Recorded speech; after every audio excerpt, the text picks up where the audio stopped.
शेतकरी नेते रविकांत तुपकर यांच्या अन्नत्याग आंदोलनाचा आज चौथा दिवस असून त्यांच्या प्रकृतीबाबत चिंता वाढू लागली आहे। सरकारकडून अद्याप दखल घेतली जात नसल्याने त्यांच्या आईने भावनिक प्रतिक्रिया व्यक्त करत सरकारवर नाराजी व्यक्त केली। सरकारला शेतकऱ्याचं काही घेणं देणं नाही। आमचे पोरं रोज बी मेले तर सरकारला काही घेणं नाही।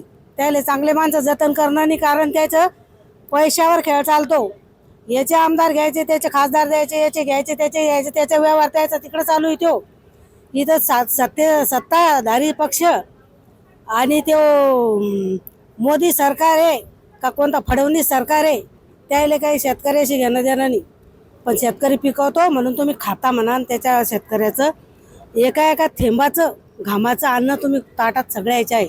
भिकाऱ्याच्या बी आहे तर मोदीच्या बी तेच आहे। याच्या आकली त्याला पाहिजे की मी आई म्हणून सांगते की माझ्या मुलाची प्रकृती जर खालावली तर माझ्या तळतळाट त्याला लागल। इतके शेतकरी आत्महत्या करतात, सगळ्याचे तळतळाट घेऊन राहिले, ते टिकणार नाही सरकार त्याचा आशा।